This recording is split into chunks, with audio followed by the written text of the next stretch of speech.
قل هو الله أحد الله الصمد لم يلد ولم يولد ولم يكن له كفوا أحد. إن الحمد لله نحمده ونستعينه ونستغفره ونؤمن به ونتوكل عليه ونعوذ بالله من شرور أنفسنا ومن سيئات أعمالنا من يهده الله فلا مضل له ومن يضلل فلا هادي له وأشهد أن لا إله إلا الله وحده لا شريك له وأشهد أن محمدا عبده ورسوله أما بعد فقد قال الله تعالى يا أيها الذين آمنوا اتقوا الله حق تقاته ولا تموتن إلا وأنتم مسلمون.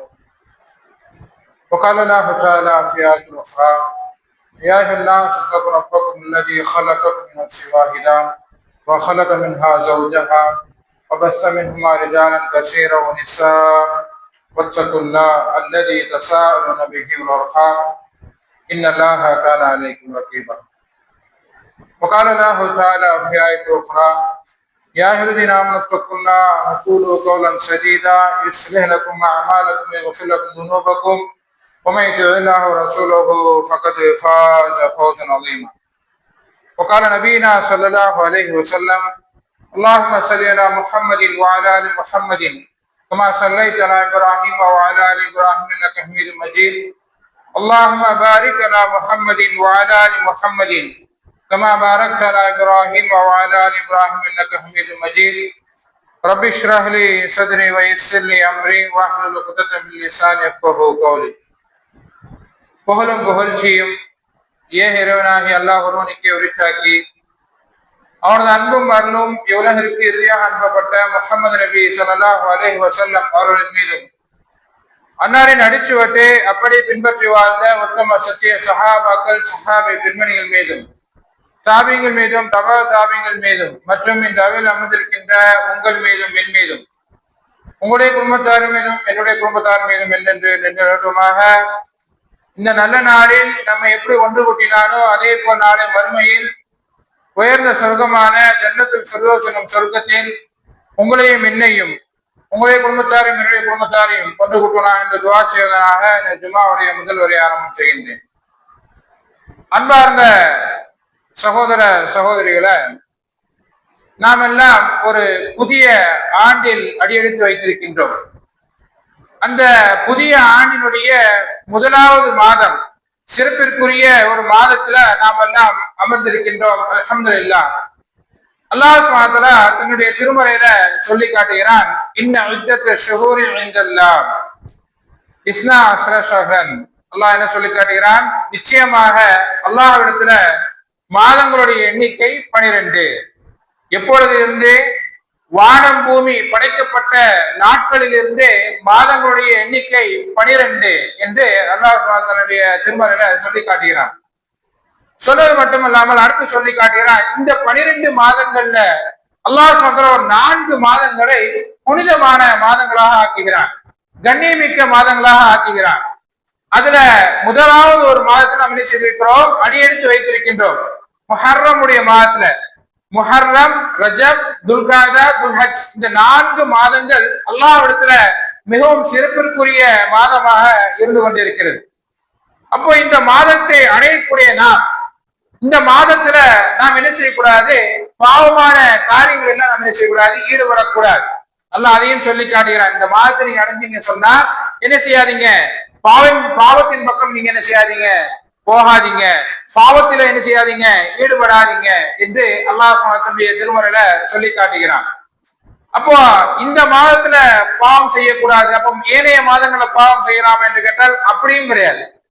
ஏனைய எல்லா மாதங்களிலுமே அல்லாஹ் சொல்லியிருக்கூடிய இந்த 12 மாதங்கள்ல எப்பவுமே நம்ம என்ன செய்யக்கூடாது, பாவமான காரியங்கள் செய்யக்கூடாது. குறிப்பாக இந்த 4 மாதங்கள்ல அறவே என்ன செய்யக்கூடாது, பாவங்கள்ல ஈடுபடக்கூடாது. அல்லாஹ் அந்த 4 மாதங்களை சொல்லுகிறான் என்று சொன்னால் இந்த 4 மாதங்கள் இருக்கக்கூடிய என்ன செய்யணும், ஒரு மதிப்பை அல்லாஹ் என்ன செய்யறான், வெளிப்படுத்துகிறான். 12 மாதம் சொல்லிட்டு 12 மாதத்துல அல்லாஹ் இந்த 4 மாதங்களை அல்லாஹ் சிறப்பித்து சொல்றான் என்று சொன்னால் நாம் என்ன செய்ய வேண்டும், இந்த 4 மாதங்கள்ல இருக்கக்கூடிய மதிப்பை என்ன செய்யணும், விளங்கி கொள்ள வேண்டும். இந்த 4 மாதங்கள் இருக்கக்கூடிய சிறப்பை நாம் என்ன செய்ய வேண்டும், விளங்கி கொள்ள வேண்டும். அதனாலதான் அல்லாஹ் என்ன செய்யறான் சொல்லி காட்டுற இந்த மாதங்களுக்கு என்ன செய்றீங்க, அறவே பாவமான காரியங்கள்ல ஈடுபடாதீங்க என்று சொல்லி காட்டுகிறான். அப்ப இந்த 4 மாதங்களை அடையக்கூடிய நாம் எப்படி இருக்க வேண்டும் என்று சொன்னால், இறையச்சத்தை அதிகப்படுத்தக்கூடிய அமல்கள்ல நாம் என்ன செய்ய வேண்டும், ஈடுபட வேண்டும். நம்முடைய ஈமான் எந்த அமலை செஞ்சால் நம்முடைய ஈமான் அதிகரிக்குமோ அப்பேற்பட்ட அமல்களை நம்ம என்ன செய்யணும், அதிகமாக கவனம் செலுத்த வேண்டும். அதே மாதிரி நன்மையான காரியங்களை, நல்ல அமல்களை நம்ம என்ன செய்ய வேண்டும். இப்படித்தான் இந்த மாதங்களை நாம் என்ன செய்யணும், கழிக்கணும். வீணாக, பொழுதுபோக்குத்தனமாக, விளையாட்டுத்தனமாக, வெறுமென பேச்சில நம்ம என்ன செய்யக்கூடாது. இந்த 4 மாதங்கள், இந்த சிறப்பிற்குரிய இந்த 4 மாதங்கள் நம்ம என்ன செய்யக்கூடாது, கழிக்க கூடாது. நல்ல அமல்களின் மூலமாக, நல்ல அதிகமாக இபாதத்தின் மூலமாக, நல்ல அமல்களை செய்வதன் மூலமாக இந்த 4 மாதங்கள் நம்ம என்ன செய்யணும், கழிக்க வேண்டும். அப்பேற்பட்ட ஒரு மாதத்துல நம்ம என்ன செய்யறோம், அமர்ந்திருக்கிறோம். இந்த மாதத்தை குறித்து அல்லாஹ்வுடைய தூதர் சொல்லி காட்டுகிறார்கள். அதாவது அபூதர் ரலியல்லாஹு அன்ஹு அவர்கள் என்ன செய்யறாங்க, ரசூல் ஸல்லல்லாஹு அலைஹி வஸல்லம் கேட்கிறாங்க. எப்படி 2 கேள்வியை கேட்கிறாங்க. அதாவது சஹாபாக்களை பொறுத்த வரைக்கும் எப்படிப்பட்ட கேள்விகளை கேட்பாங்க என்று சொன்னால், அதாவது ஈமானை அதிகப்படுத்தக்கூடிய கேள்விகள் தான் சஹாபாக்கள் கேட்பார்கள். எந்த கேள்வியை கேட்டால் ஈமான் அதிகரிக்குமோ அப்பேற்பட்ட கேள்விகள் தான் கேட்பார்கள். அதே மாதிரி அதாவது சொர்க்கத்தை பற்றி அதிகமாக கேட்பார்கள். நரகத்திலிருந்து நான் பாதுகாப்பு பெற வேண்டும் அப்படின்னா நான் என்ன செய்யணும், யாரா சொல்ல. இப்படிப்பட்ட நல்ல கேள்விகளைத்தான் அல்லாஹ்வுடைய தூதர் இடத்துல சஹாபாக்கள் கேட்கக்கூடியவராக இருந்தார்கள்.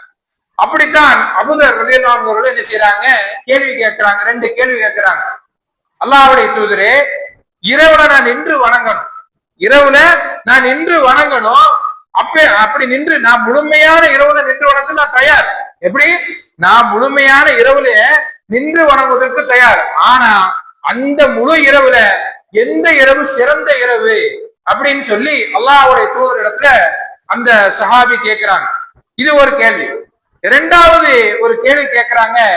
அதாவது மாதங்கள்ல மிக சிறந்த மாதம் எந்த மாதம் என்று அல்லாஹ்வுடைய தூதர் இந்த கேள்வி, இந்த 2 கேள்வியும் அந்த சஹாபி கேட்கிறாங்க.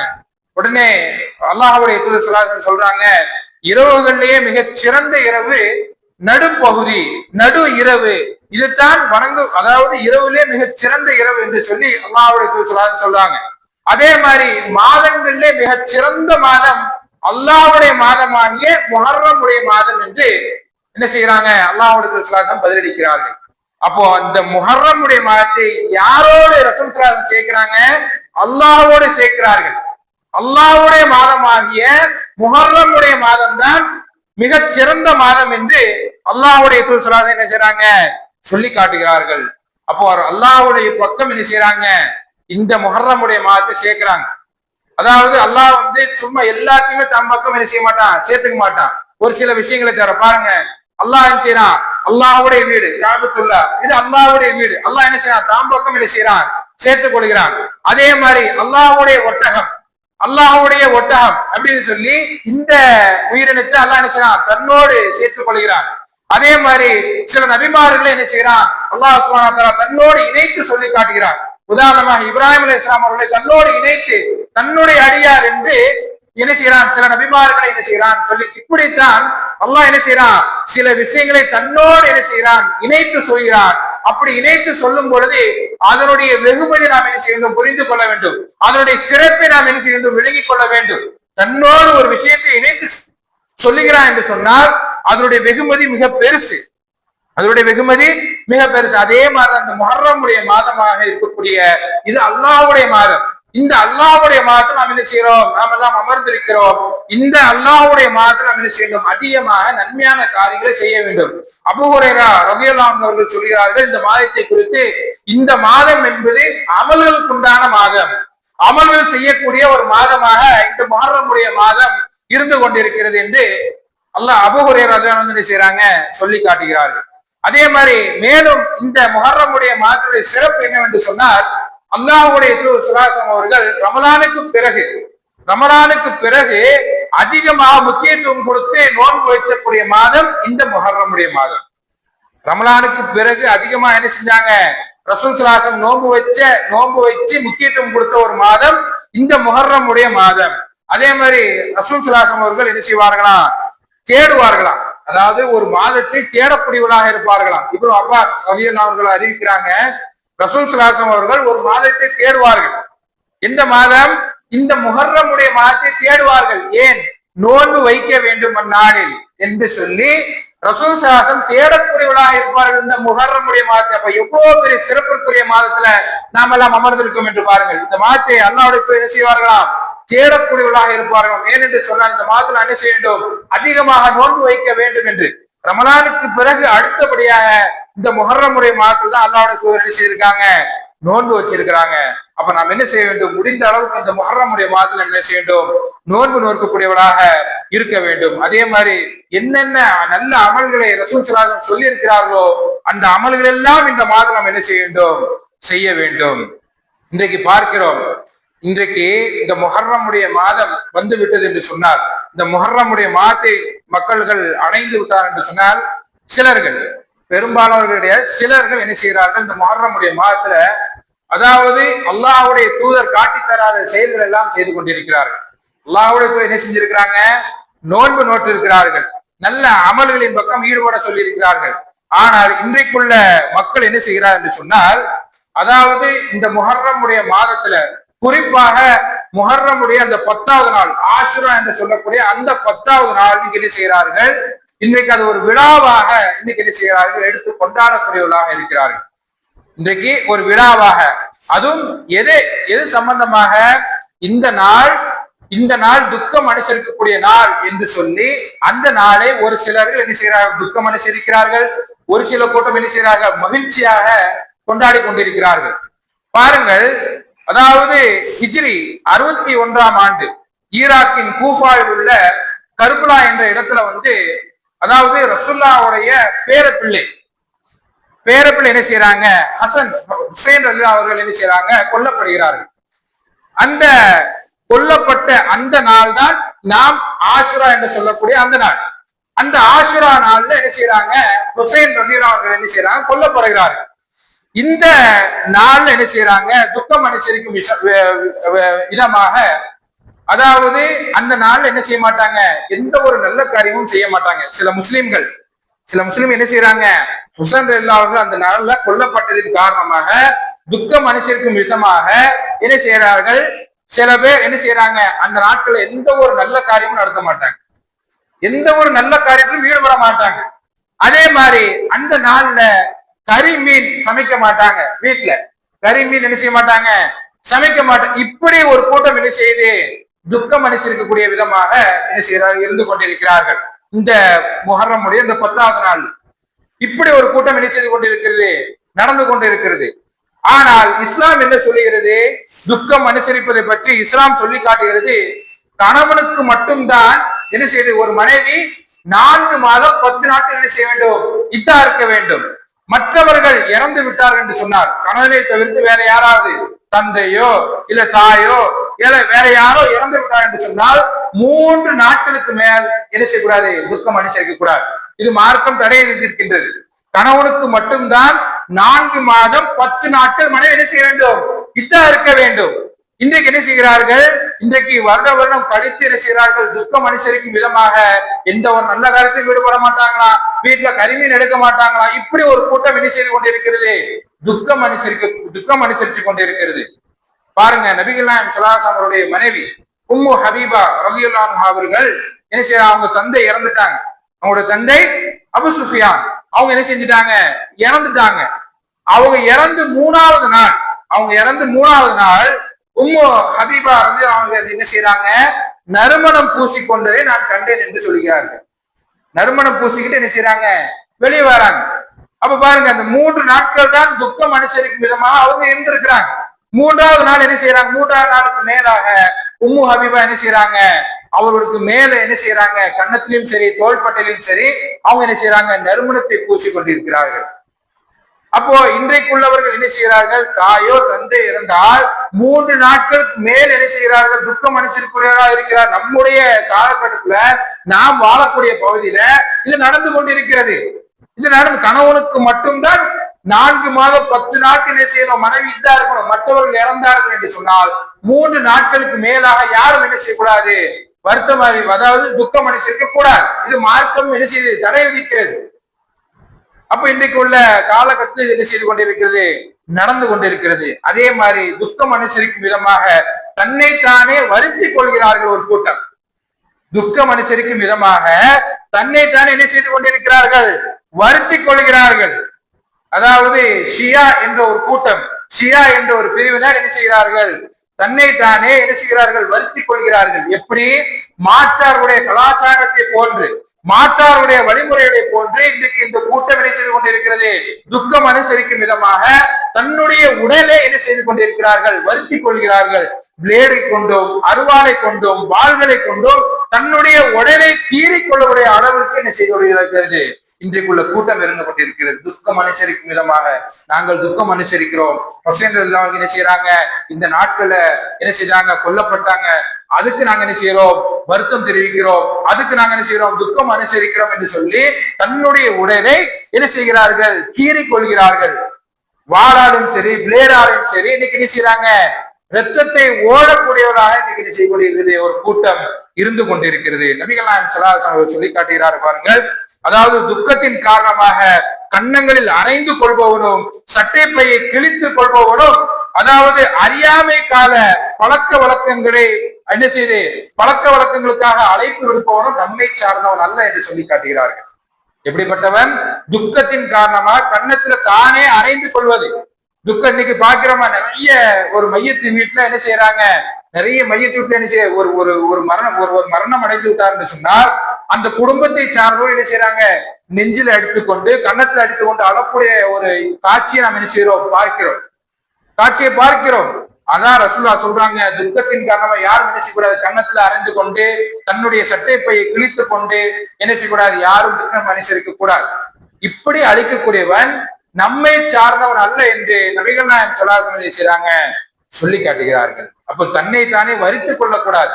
இது இஸ்லாம் வன்மையாக கண்டிக்கிறது.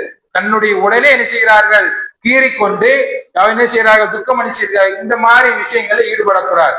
அதே மாதிரி நபிகள் நாயகம் ஸல்லல்லாஹு அலைஹி வஸல்லம் சொல்றாங்க பாருங்க, ஒரு முதியவர் 2 பசங்களை வச்சுக்கிட்டு என்ன செய்யறாரு, நடந்தே என்ன செய்யறாரு, மக்காவுக்கு போறாரு. நடந்தே மக்காவுக்கு போறாரு. ரசூலுல்லாஹ் பார்த்து, இவருக்கு என்னப்பா, இவருக்கு என்ன ஆச்சு, இவர் என்ன விசாரிங்க அப்படின்னு சொல்லும் பொழுது அவர் சொல்லுகிறார், அவங்களை விசாரிச்சு சொல்றாங்க, இவர் வந்து நியத்து வச்சிருக்கிறாரா, அதாவது நடந்தே மக்காவுக்கு போறதா நியத்து வச்சிருக்காரு சொல்லும் போல ரசூலுல்லாஹ் சொல்றாங்க, அவரை வாகனத்துல ஏறி பயணம் சொல்லி சொல்லுங்கப்பா. நடந்து என்ன செய்யல, அதாவது இஸ்லாம் எப்படி உங்களை வருத்திக்கிட்டுதான் ஒரு அமலை செய்யணும்னு சொல்லல, உங்களை நீங்களே வருத்தி கொண்டு நீங்க என்ன செய்யாதீங்க அமல், இப்படி இஸ்லாம் சொல்லல. அதான் ரசூலுல்லாஹ் சொல்றாங்க, அவரை வாகனத்துல ஏறி என்ன செய்யுங்க, பயணம் செய்ய சொல்லுங்க. ஒருவர் நடந்தே நான் என்ன செய்யறேன், மக்காவுக்கு போறேன்னு சொல்லி நிற்கிறாரு. அப்ப அவர் ரசூலுல்லாஹ் உடனே சொல்றாங்க, அவரை வாகனத்துல ஏறி பயணம் செய்ய சொல்லுங்க. இப்படித்தான் இஸ்லாம் சொல்லி காட்டுகிறது. இஸ்லாம் என்னது, உங்களை நீங்களை வருத்தி கொள்ளாதீங்க, உங்களை நீங்களே என்ன செய்வீங்க, காயப்படுத்திக் கொள்ளாதீங்க என்று சொல்லி சொல்லக்கூடிய மார்க்கம் இந்த இஸ்லாமிய மார்க்கம். அப்ப இப்படிதான் நடந்து கொண்டே இருக்கிறது. அதே மாதிரி அதாவது மாற்றாருடைய கலாச்சாரத்தை போன்று இன்றைக்குள்ள ஷியா பிரிவில் என்ன செய்கிறார்கள், செய்து கொண்டு தன்னுடைய உடலை கிழித்துக் கொள்வது ஒரு பக்கம். அதே மாதிரி அதாவது பூமுதி விழா, அதாவது நெருப்புல இறங்கி என்ன செய்வாங்க, ஓடுவாங்க. இது மாற்றாருடைய கலாச்சாரம். நெருப்பு குண்டத்துல என்ன செய்வாங்க, இறங்கி ஓடுவாங்க. இதே மாதிரி தான் ஷியா என்ற பிரிவு என்ன செய்வாங்க. அதாவது பஞ்சா என்ற பெயர்ல என்ன செய்வாங்க, ஒரு கை போன்ற ஒரு உருவத்தை செய்து வச்சுக்கிட்டு அந்த கையினுடைய உருவத்துக்கு என்ன செய்வாங்களாம், வழிபடுவாங்களாம். பஞ்சா என்று சொன்னால் இந்தியில் என்னது, பாஞ்ச், அந்த அஞ்சி.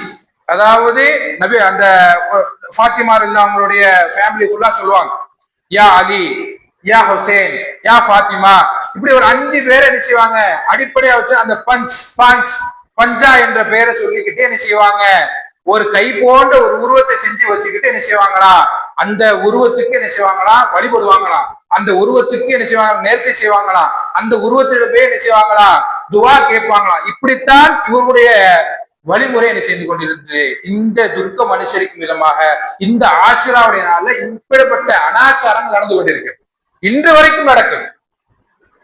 நெருப்பு குண்டத்துல இறங்கி ஓடுறது, அதே மாதிரி நெருப்புனால சங்கிலி என்ன செய்வது, உருவுவது, இந்த மாதிரி பல அனாச்சாரங்கள் இந்த நாட்டில் என்ன செய்து கொண்டிருக்கு, நடந்து கொண்டிருக்கு. இஸ்லாம் சொன்னதா, நபிகள் நாயகம் ஸல்லல்லாஹு அலைஹி வஸல்லம் காட்டி தந்த ஒரு வழிமுறை என்று கேட்டால் கிடையாது. இது மிக மிக மோசமான ஒரு வழிகேடு, மிக மோசமான ஒரு வழிகேடு. மாற்றாருடைய கலாச்சாரம் இதெல்லாம். தீமிதி விழா என்பது மாற்றாருடைய கலாச்சாரம். அதாவது நெருப்பு சங்கிலியை உருவது இது மாற்றாருடைய கலாச்சாரம். அதாவது உருவச் சிலைக்கு வழிபடுவது இது மாற்றாருடைய கலாச்சாரம். இது எல்லாமே மாற்றாருடைய கலாச்சாரம். இதை ஒருவர் என்ன செய்கிறார், ஒரு கூட்டம் என்ன செய்து கொண்டிருக்கிறது, துக்கம் அனுசரிக்கும் விதமாக இந்த விஷயங்கள் எல்லாம் செய்து கொண்டிருக்கிறது. அப்ப இது இஸ்லாம் என்னது நம்மளுக்கு சொல்லித் தரவில்லை. இது இஸ்லாம் வன்மையாக கண்டிக்கிறது. இந்த மாதிரி செயல்களை இஸ்லாம் என்ன செய்து வன்மையாக கண்டிக்கிறது. இதை என்ன செய்கிறார்கள், ஷியா என்ற ஒரு பிரிவினர்கள் மட்டுமல்லாமல் முஸ்லிம்களும் சில பேர் என்ன செய்கிறார்கள், செய்து கொண்டிருப்பதை நாம் என்ன செய்கிறோம், பார்க்கிறோம். மிகவும் வருத்தமாக இருந்து கொண்டிருக்கிறது. முஸ்லிம்களும் இந்த மாதிரி காரியங்கள்ல ஈடுபடுவதை நாம் என்ன செய்கிறோம், பார்க்கிறோம். அல்லாஹும் அல்லாஹ்வுடைய சொல்லாத பல விஷயங்களை என்ன செய்து கொண்டிருக்கிறார்கள், செய்து கொண்டிருக்க. இது துக்கம் அனுசரிக்கும் விதமாக, சில பேர் மகிழ்ச்சியை தெரிவிக்கும் விதமாக என்ன செய்கிறார்கள், இந்த ஆஷராவுடைய 10ஆம் நாளை கொண்டாடி கொண்டிருக்கிறார். அதாவது கொலக்கட்டை அவிச்சு கொண்டு என்ன செய்கிறார்கள், வெளியே வரக்கூடியவங்களும் என்ன செய்வாங்க, விளம்புவாங்க. அதே மாதிரி அரிசி விளம்புவாங்க. ஒரு கொடியை எடுத்துக்கொண்டு அது கொடிக்கு ஒரு பெயரை வைத்துக் கொண்டு என்ன செய்கிறார்கள், ஊர்வலம் சுற்றி வந்து அந்த தெருக்கள் இருக்கக்கூடிய மக்கள் என்ன செய்வாங்களா, வீட்டுல கொலக்கட்டை வச்சு இந்த ஆஷராவுடைய இந்த 10ஆவது நாள் என்ன செய்வாங்களா, விளம்புவாங்களாம். ஒரு சந்தோஷம், ஒரு மகிழ்ச்சியை தெரிவிக்கக்கூடியவங்களாங்களாம். இது அல்லாஹ்வுடைய நம்மளுக்கு காட்டி தந்த வழிமுறை என்று கேட்டால் கிடையாது. கொலக்கட்டை அவிச்சு கொடுப்பது, அதாவது அரிசியை விளம்புவது, கொடி எடுப்பது, இந்த நாட்கள்ல இதெல்லாம் இஸ்லாம் நம்மளுக்கு சொல்லித் தரவே இல்லை. இன்றைக்கு என்ன செய்து கொண்டிருக்கிறார்கள், இது ஒரு சடங்காக என்ன செய்து கொண்டிருக்கிறார்கள். இதற்கும் இஸ்லாத்துக்கும் சம்பந்தமே கிடையாது. கொலக்கட்டை அவிச்சு கொடுப்பது, அதாவது கொடி எடுப்பது என்பது இஸ்லாத்துக்கு சம்பந்தம் கிடையாது. இஸ்லாம் சொல்லித் தரலை, அல்லாஹ்வுடைய தூதர் நம்மளுக்கு வழிகாட்டவில்லை. இன்றைக்கு பல அனாச்சாரங்கள் இந்த நாள்ல நடந்து கொண்டிருக்கிறது. இது இஸ்லாம் வன்மையாக கண்டிக்கிறது. அப்ப இப்பேற்பட்ட செயல்கள் இருந்து நம்ம என்ன செய்ய வேண்டும், தவிர்ந்து இருக்க வேண்டும். ரசூல் ஸல்லல்லாஹு அலைஹி வஸல்லம் சொல்றாங்க, உங்களுக்கு முன்னிருந்தவர்கள் நீங்க என்ன செய்வீங்க, பின்பற்றுவீங்க. எப்படி பின்பற்றுவீங்க, ஜானுக்கு ஜான், முலத்துக்கு முலம் என்ன செய்வீங்க, அவர்களை பின்பற்றுவீங்க. இன்றைக்கு பின்பற்றுறாங்களா இல்லையா? அதாவது முன்னோர்களுடைய கலாச்சாரத்தை செய்து கொண்டிருக்கிறார்கள், பின்பற்றி கொண்டிருக்கிறார்கள். அறியாமை கால கலாச்சாரங்களை பின்பற்றி கொண்டிருக்கிறார்கள். இன்றைக்குள்ள சம்பவங்கள் அல்லாஹ் சொன்னது, ஜானுக்கு ஜான், முலத்துக்கு முலம் நீ செய்வீங்க, பின்பற்றுவீங்க. அவங்க ஒரு உடும்பு கொந்துக்குள் நுழைந்தாலும் நீங்க என்ன செய்வீங்க, தயங்க மாட்டீங்க, நீங்களும் அதில் நுழைந்து விடுவீர்கள். இன்றைக்கு அவர்கள் சொல்லக்கூடிய காரணம் என்ன, இதை ஏன் செய்யறீங்க, இந்த மாதிரி கொலக்கட்டை வச்சு கொடுப்பது, இந்த கொடி கட்டி எடுப்பது, இதெல்லாம் யாருடைய கலாச்சாரம், எங்களுடைய முன்னோர்கள் எடுத்தார்கள். எங்களுடைய வாப்பாக்கு வாப்பா கூட்ட இதெல்லாம் என்ன செஞ்சாங்க, எங்களுக்கு சொல்லி தந்தது, ஆயத்தான் நாங்கள் என்ன செய்கிறோம், செய்து கொண்டிருக்கோம் என்று சொல்லி காட்டுகிறார்கள். அல்லாஹ்வும் அல்லாஹ்வுடைய தூதர் ஸல்லல்லாஹு அலைஹி வஸல்லம் அவர்கள் சொல்லி தந்ததா என்று கேட்டால் அதற்கு பதில் இல்லை. அல்லாஹ்வும் அல்லாஹ்வுடைய தூதர் இதுக்கு வழிகாட்டினதா என்று கேட்டால் அதற்கு பதில் இல்லை. ஆனால் இதுக்கு என்ன பதில், இது யாருப்ப சொல்லி தந்தது, இது யார் இந்த கொடி எடுத்து சொன்னது என்று கேட்டால் எங்களுடைய முன்னோர்கள், எங்களுடைய பாட்டன், என்னுடைய முப்பாட்டன், இது எங்களுக்கு சொல்லி தந்தது. ரசூலுல்லாஹ் சொல்லி தந்ததா, அதுக்கு பதில் இல்லை. இன்றைக்கு இப்படித்தான் என்ன செய்கிறார்கள், பல அனாச்சாரங்கள் இந்த முஹர்ரமுடைய மாதத்துல நடந்து கொண்டிருக்கிறது அன்பார்ந்தவர்களே. அப்ப இதெல்லாம் இஸ்லாம் நம்மளுக்கு காட்டி தரல, இஸ்லாம் நம்மளுக்கு இது வழிகாட்டவில்லை. இஸ்லாம் என்ன சொல்றது, இந்த நாள்ல இந்த முஹர்ரமுடைய மாதத்தை நீங்க அடைஞ்சீங்களா, இந்த அல்லாஹ்வுடைய மாதத்தை நீங்க அடைஞ்சீங்களா, இதில் நீங்க என்ன செய்யுங்க, நோன்புங்க, அதிகமா நல்லமல்களை செய்யுங்க, நன்மையான காரியங்கள் ஈடுபடுங்க, இபாதத்தான காரியங்கள் அதிகமா செய்யுங்க, தொழில்கள் அதிகமாக ஈடுபடுங்க. இப்படித்தான் நம்முடைய இஸ்லாமிய மார்க்கம் சொல்லுது. ஆனா இன்னைக்கு இந்த நல்லமல்கள் எல்லாம் விட்டு விதாத்தான காரியங்களை செய்து கொண்டிருக்கிறார். எவ்வளவோ நல்லமல்கள் இருக்குது. இன்றைக்கு தொழுகிறோமா, இன்னைக்கு தொழுகை எடுத்துக் கொள்ளுங்கள். இன்றைக்கு தொழுகையில ஈடுபடவே மாட்டேங்கிறாங்க, தொழுகைக்கு முக்கியத்துவம் கொடுக்கவே மாட்டேங்கிறாங்க. நம்மளுக்கு 5 நேர கடமை, இது அல்லாஹ் சுப்ஹானஹு நம்ம மீது கடமை ஆக்கிட்டான். இந்த தொழுகையை இன்னைக்கு என்ன செய்ய மாட்டேங்கிறாங்க, தொழக்கூடியவர்களாக இருக்க மாட்டேங்கிறாங்க. தொழுகைக்கு முக்கியத்துவம் கொடுப்பதே கிடையாது. ஆனால் விதத்தான காரியங்களுக்கு முக்கியத்துவம் கொடுக்கிறாங்க, ஷிர்கான காரியங்களுக்கு முக்கியத்துவம் கொடுக்கிறாங்க. இப்படி அல்லாஹ்வுக்கு காட்டி தராத செயல்பாடுகளுக்கு முக்கியத்துவம் கொடுக்கிறாங்க. ஆனால் அல்லாஹ் நம்மளுக்கு கடமையாக்கக்கூடிய இந்த தொலைக்கு முக்கியத்துவம் கொடுக்கிறது கிடையாது. அல்லாஹ்வுடைய தூதர் நம்மளுக்கு எவ்வளவோ நல்லவர்களை காட்டி கொடுத்திருக்கிறாங்க, அதுக்கு முக்கியத்துவம் கொடுப்பது கிடையாது. இன்றைக்கு இப்படிதான் சிலர்கள் என்ன செய்து கொண்டிருக்கிறார்கள், இருந்து கொண்டிருக்கிறார். ஆகவே அன்பார்ந்தவர்களே, நாம் என்ன செய்ய வேண்டும், ஒரு சிறப்பிற்குரிய மாதத்துல, ஒரு கண்ணியமிக்க மாதத்துல நாம் என்ன செய்திருக்கிறோம், அமர்ந்திருக்கிறோம். இந்த கண்ணியமிக்க மாதத்தை நம்ம என்ன செய்யக்கூடாது, எந்த ஒரு நல்ல செய்யாமல் தவற விட்டு விடக்கூடாது. நம்ம என்ன செய்யணும்? நல்ல அமலை அதிகமாக செய்யணும். இது அமல்களுக்கு உண்டான ஒரு மாதம். இந்த மாதத்துல நம்ம என்ன செய்யணும்? அதிகமாக நோன்பு வைங்க, நல்ல அமல்களை செய்யுங்க. இப்படி செய்வதன் மூலமாக நம்ம என்ன செய்யலாம்? அல்லாஹ்விடத்துல மிகவும் நெருக்கத்திற்குரியவர்களாக ஆகலாம். நம்முடைய இரையச்சம் அதிகமாகலாம், ஈமான் அதிகரிக்கலாம். நாம் நல்லவர்களை செய்யும் பொழுது அப்போ நாம் எல்லாம் என்ன செய்யணும்? நல்லவர்களை செய்ய வேண்டும்.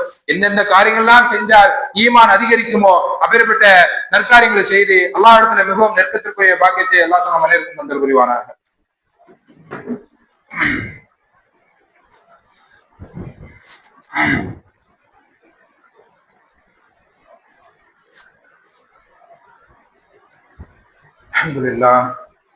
அல்ஹம்துலில்லாஹ் வஸ்ஸலாத்து வஸ்ஸலாமு அலா ரசூலில்லாஹ் வ அலா ஆலிஹி வ ஸஹ்பிஹி வ மன் வலா.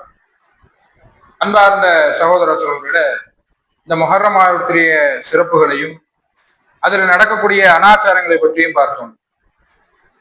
இந்த ஆஷிராவுடைய நோன்பு எப்படி வந்தது? அதாவது ரசூல் ஸல்லல்லாஹு அவர்கள் மக்காவில் இருக்கும் பொழுதும் என்ன செஞ்சாங்க? இந்த 10வது நாள்ல நோன்பு வச்சுட்டு இருந்தாங்க. மதினாவுக்கு வந்ததுக்கு பிறகும் என்ன செஞ்சாங்க? இந்த ஆஷிராவுடைய நாள்ல என்ன செஞ்சாங்க? நோன்பு நோட்டுறாங்க. இப்படி நோன்பு வச்சக்கூடிய வேலையில யூதர்களை பாக்குறாங்க. யூதர்களும் இந்த நாள்ல என்ன செஞ்சிருக்கிறாங்க? நோன்பு வச்சிருக்கிறாங்க.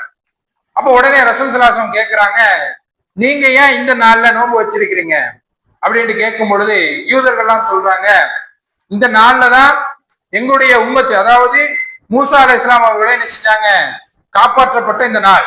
அதாவது மூசா அலைஹிஸ்ஸலாம் அவர்களும் அவர்களோட ஈமான் கொண்ட மக்களும் இந்த நாள்ல தான் அல்லாஹ் என்ன செஞ்சான்? காப்பாற்றினான். அதற்கு கண்ணியம் செலுத்தும் விதமாக நாங்க என்ன செஞ்சிருக்கிறோம்? இந்த நாள்ல நோன்பு வச்சிருக்கிறோம் என்று அந்த யூதர்கள் எல்லாம் சொல்றாங்க. உடனே ரசூல் ஸல்லல்லாஹு அலைஹி வஸல்லம் சொல்றாங்க, உங்களை விட மூசாவிற்கு மிகவும் நெருக்கமானவர்கள் நாங்கள் தான். மூசாவிற்கு நெருக்கமானவர்கள் நாங்கள் தான். அதனால ரசூலுல்லாஹ் அடுத்து சொல்றாங்க, இன்ஷா அல்லாஹ் அடுத்த ஆண்டு உயிரோடு இருந்தால் 9 சேர்த்து வைப்பேன் என்று ரசூல் ஸல்லல்லாஹு அலைஹி வஸல்லம் சொன்னாங்க. ஆனால் அடுத்த ஆண்டு ரசூல் ஸல்லல்லாஹு அலைஹி வஸல்லம் அவர்கள் உயிரோடு இல்லை. அல்லாஹ் என்ன செஞ்சான்? அவர்கள் அழைத்து கொண்டான். அடுத்த ஆண்டு என்ன செய்யல? அல்லாஹ் உயிரோடு இல்லை. ஆனால் அவர்களுடைய சொல் இருக்குது. அவங்க என்ன சொன்னாங்க? அடுத்த ஆண்டு உயிரோடு இருந்தால் 9 சேர்த்து வைப்பேன் என்று சொன்னார்கள். அப்போ இந்த 9, 10 நம்ம என்ன செய்ய வேண்டும்? இந்த முஹர்ரமுடைய மாதத்துல 9, 10, அதாவது வரக்கூடிய 24, 25 இந்த 2 தினங்கள் நம்ம என்ன செய்ய வேண்டும்? ஆஷிராவுடைய நோன்பை என்ன செய்ய வேண்டும்? நோக்க வேண்டும். யூதர்களுக்கு மாற்றமாக எந்த காரியமாக இருந்தாலும் என்ன செய்யணும்? யூதருக்கு மாற்றமாக தான் செய்ய வேண்டும். அது ஒரு நல்ல அமலாக இருந்தாலும் சரியே, யூதர்களுக்கு நாம் என்ன செய்ய வேண்டும்? மாற்றமாகத்தான் எந்த அமல்களையும் நம்ம என்ன செய்ய வேண்டும்? செய்ய வேண்டும். அதற்கு இணக்கமாகத்தான் ரசூல் என்ன சொன்னாங்க? நாமும், அதாவது ரசூலாவும் 10ஆம் நாள் நோன்பு வச்சிருக்கிறாங்க, யூதர்களும் 10ஆம் நாள் நோன்பு வச்சிருக்கிறாங்க. இவங்களுக்கு மாறு செய்யும் விதமாகத்தான் அல்லாஹ் என்ன செய்யறாங்க? 9 சேர்த்து என்ன செய்வேன்? நோன்பு வைப்பேன் என்று சொன்னாரு. அப்போ அவருடைய சொல் என்ன செய்யுது? உயிரோடு இருக்குது. அப்போ நாம் என்ன செய்யணும்? 9, 10 நாம் என்ன செய்ய வேண்டும்?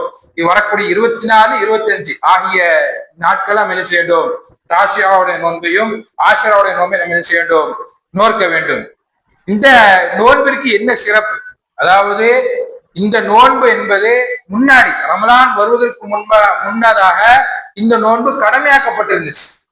அல்லாஹ்வுடைய தூதருக்கு என்ன செய்யுது? இது கடமையாக்கப்பட்டது. ரசூல் என்ன கட்டளையிட்டார்கள். அதாவது ரசூல்லாவும் நோன்பு வைத்து பிற மக்களும் என்ன செஞ்சாங்க? நோன்பு நோக்குமாறு கட்டளையிட்டார்கள் இந்த நோன்பிற்கு. அப்போ ரமலான் வருவதற்கு முன்பாக இது கடமையாக்கப்பட்ட நோன்பாக இந்த ஆஷிராவுடைய நோன்பு இருந்துச்சு. எப்பொழுது ரமலான் கடமையாக்கப்பட்டதோ அப்பொழுது என்ன செஞ்சாச்சு? இந்த ஆஷிராவுடைய நோன்பை விரும்புகிறவர்கள் வைத்துக் கொள்ளலாம், அதாவது விடக்கூடியவர்கள் விட்டுக் கொள்ளலாம். அதாவது வச்சா நம்மளுக்கு நன்மை, இல்ல என்னால வைக்க முடியல, ஆஷிராவுடைய நோன்பை என்னால பிடிக்க முடியல சொன்னால் எந்தவித குற்றமும் பிடிக்கப்படாது. எந்த ஒரு குற்றமும் பிடிக்கப்படாது. இது வந்து சுன்னத்தான ஒரு நோன்பு.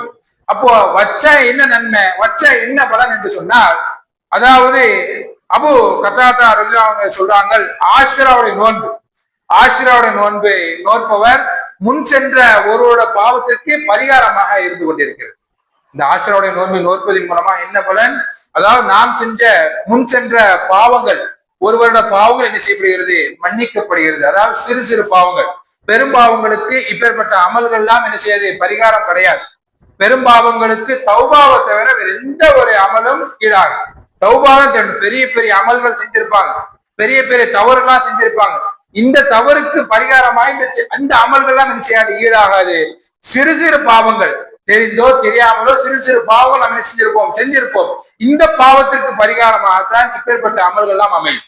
அப்ப ரசூலுல்லாஹ் சொல்றாங்க, யார் இந்த ஆஷிராவுடைய நோன்பை நோக்கிறார்களோ அவர்கள் முன் சென்ற ஒருவருடைய பாவத்துக்கு பரிகாரமாக இந்த நோன்பு என்ன செய்யப்படுகிறது, அமைகிறது என்று அல்லாஹ்வுடைய சொல்லியிருக்கிறாங்க. ஆகவே அன்பார்ந்தவர்களே, நம்ம என்ன செய்ய வேண்டும், இந்த ஆஷிராவுடைய நோன்பை நம்ம என்ன செய்ய நோக்கக்கூடியவர்களாக இருக்க வேண்டும்.